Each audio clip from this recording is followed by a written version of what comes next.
जम्मू અને કાશ્મીરના પહેલગામમાં ઇસ્લામિક આતંકવાદીઓ દ્વારા નિર્દોષ હિન્દુઓ પર થયેલ કાયરાના હુમલાને લઈ સમગ્ર વિશ્વમાં ઘેરા પ્રત્યાઘાતો પડ્યા છે। ત્યારે સુરત જિલ્લાના બારડોલી ખાતે વિશ્વ હિન્દુ પરિષદ અને બજરંગ દળ દ્વારા વિરોધ પ્રદર્શન કરી આતંકીઓના પુતળાનું દહન કરાયું હતું। જમ્મુ કાશ્મીરના પ્રસિદ્ધ પર્યટન સ્થળ પહેલગામમાં તાજેતરમાં એક ઘટના બની છે, જેમાં આતંકવાદીઓએ હિન્દુઓની હત્યા કરી છે। પ્રવાસીઓને તેમના ધાર્મિક નામો પૂછવામાં આવ્યા બાદ નિર્દયતાથી હત્યા કરવામાં આવી હતી। આખા રાષ્ટ્રને આઘાતજનક અને આક્રોશિત કરવામાં આવ્યો છે। આ હુમલામાં 3 ગુજરાતીઓ સહિત 28 લોકોના મૃત્યુ થયા છે।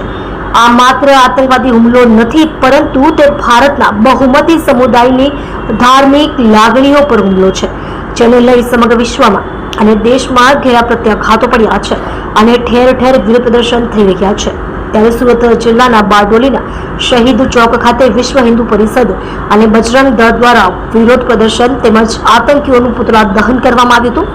તેમજ આ હુમલામાં મૃત્યુ પામનાર મૃતકોને 2 મિનિટનું મૌન પાળી શ્રદ્ધાંજલિ આપવામાં આવી હતી અને આપણા દેશની એકતા, અખંડિતતા અને સુરક્ષાને નુકસાન પહોંચાડવાનો પ્રયાસ કરી રહ્યા છે તેવા આતંકીઓ પર કડકમાં કડક કાર્યવાહી થાય તેવી માંગ સાથે વિરોધ દર્શાવ્યો હતો। તમે જોઈ રહ્યા છો ગુજરાત सम्राट news channel, chief editor Bhavesh Patil ની સાથે।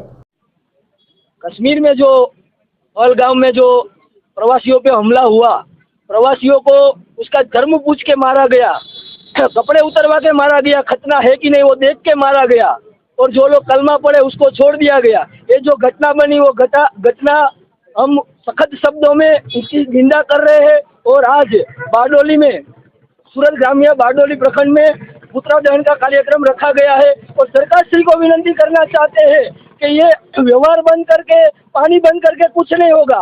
इसका जवाब पत्थर से देना पड़ेगा, सर्जिकल स्ट्राइक होनी चाहिए। हम हमारी परंपरा भूल गए, हम बदला लेने की परंपरा भूल गए हैं। हम हथियार रख के जो बदला ले रहे थे वो परंपरा भूल गए। हम मोमबत्ती हाथ में लेके चल रहे, मोमबत्ती जला के कुछ नहीं होने वाला है। बदला लेना पड़ेगा, इसका जवाब पत्थर से देना पड़ेगा, सर्जिकल स्ट्राइक होनी चाहिए। और कहना चाहता हूँ, इसके पहले भी ये आतंकवादियों ने अमरनाथ यात्रियों को धमकी दी थी।